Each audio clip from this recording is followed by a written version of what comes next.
Now turning to you again, we've seen many pictures from the US from violent protests for Black lives. Do you also agree that the Antifa and the BLM protests are coordinated and people who are behind these movements are very well trained and they use kind of the same communication type and style? What do you know about these movements?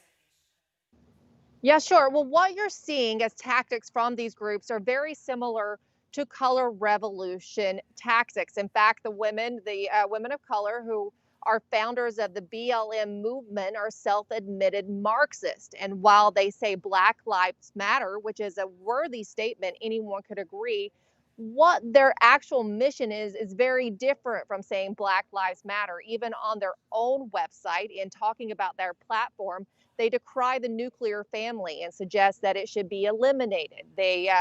They're more in the promotion of the LGBTQ community, and they are very antagonistic to capitalism. In fact, when you hear them talk on television, the founders, they talk about breaking down capitalism altogether. So to say that these groups are just about Black lives is very deceptive. Now, I'm interested in how do Democrats react to these events?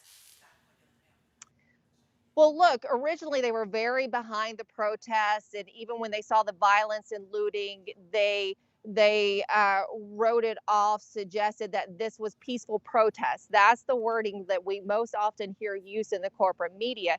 But after seeing how support dropped for Black Lives Matter and that movement, and there was more information coming out about Antifa and how they were integrated into these protests and the violence and looting, public support dropped for BLM, and you've seen more Democrats distance themselves from the BLM movement, but largely they have tried to say that they're supportive of the peaceful protest and supportive of the Black Lives Matter movement. And it's not just Democrats. We also saw Senator Mitt Romney from Utah march with the BLM movement, but he did get a lot of backlash for that. As I pointed out, their platform has nothing to do with Black Lives Matter, but more with Marxist, anti-capitalist sentiments. So you're seeing Democrats distance themselves from it somewhat. So this breakout of violence in Philadelphia definitely puts the Democrat Party in a precarious situation ahead of a very important election.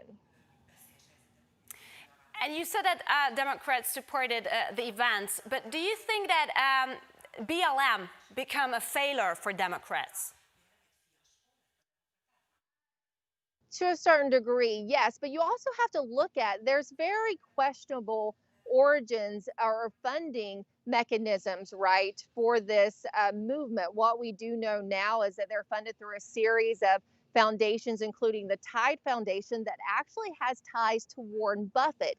These foundations are given money from Warren's son, Peter, and his wife, and they were set up exclusively to fund the BLM movement. So there's a lot of questions about the funding mechanisms that go into these anti-capitalist movements that are essentially being funded by major capitalists and very wealthy people in our country who have strong ties to the Democrat Party.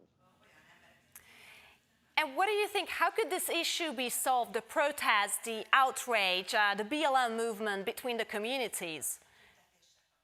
Because obviously what we've seen in Europe is very scary.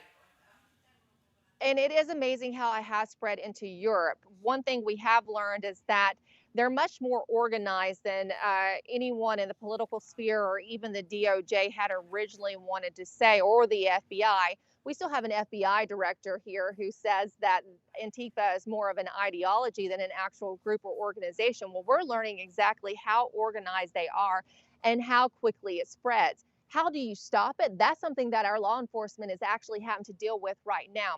A lot of it is raising awareness that they do have organized groups, and you use the sort of tactics that you would use to counter them as you would any other domestic terrorist group, which is what the DOJ is employing right now. But the president, he has taken a very strong stance on it in law and order, but he is limited to how much he can do without imposing a law we have here, the Insurrection Act.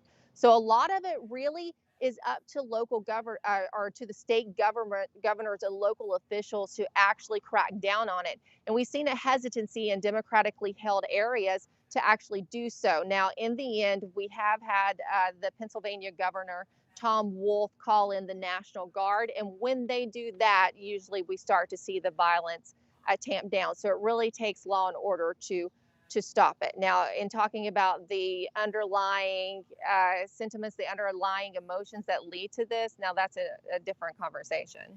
Well, these groups have been around for a while. We'll see how the situation will escalate. Emerald, thank you so much for being here with us today, and we really appreciate your time. Take care. Bye. Thank you.